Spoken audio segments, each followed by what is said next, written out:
we are actually going to talk about a couple of different materialist theories of mind. The first one being identity theory. And identity theory gained traction as we learned more about the brain. The invention, if that's the right word, of open brain surgeries with patients that were awake gave doctors and scientists insight into the working of the brain, because they discovered, accidentally or not, that the stimulation of different parts of the brain resulted in the patient experiencing different things. You know, oh, I'm going to stimulate this area over here and the patient smells cinnamon. But if I stimulate this part on the other side of the brain, the patient giggles. And if I choose this third spot, the patient looks around as though they're looking for something, but they have no idea what.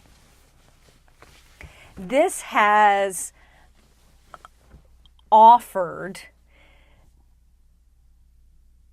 evidence that the brain and the mental states and the brain states are so closely correlated that we might even say they are identical. And that's exactly what identity theory says. The mental states are identical to brain states. Okay, so consider this. You have a brain, okay? So we have a person. Now, I had to draw it like that so I can have room for the brain, okay? So we have a brain. Now, the brain is going to be in a brain state. What a brain state is just like a snapshot, a quick stasis of the brain, okay? So a few chemicals being secreted and some neurons firing, okay? This brain state, okay, this literally state of the brain has a name. It's called brain state P. The thing is this brain state has another name.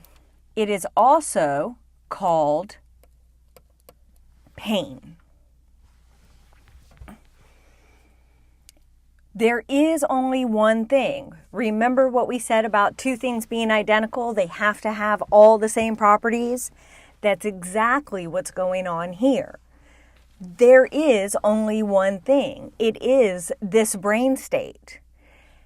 And it has two different names, okay? One of the names is brain state P. The other name is pain. Just like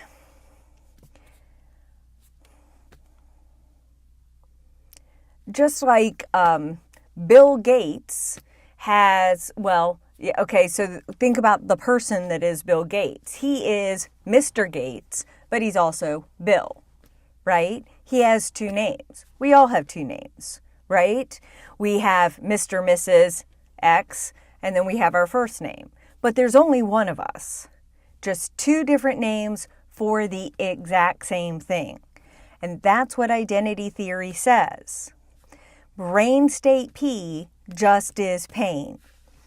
Anything that has a brain like ours that can have these particular neurons firing and chemicals being secreted at this, and be in this kind of state will experience pain. Anything without it won't, because brain state P is identical to pain, okay? Brain state P equals pain. Now, what identity theory basically says is the brain is identical to the mind. Okay, well, sorry. Let me write that one again. the mind. Okay? The brain and mind are identical. The brain state is just the mental state. Now, this gives us a huge advantage over Cartesian dualism because Cartesian dualism couldn't tell us how the mind and body interact, remember? How in the world do the physical and the non-physical interact? Well, they do so, according to Descartes, through the pineal gland, completely uninformative. But in identity theory, the mind and body interact because the mind just is the brain. Okay? Our little friend here stubs his toe. Stubs his toe and neurons fire and he ends up in this brain state, and that's pain. Well, this brain state causes other brain states, other neurons firing, messages get sent back through the body. He jumps up and says, ouch. Brain state P caused that. Pain caused that because they're just the same thing. Okay? The mind and body interact according to identity theory just because the mind is the brain. Does that make sense?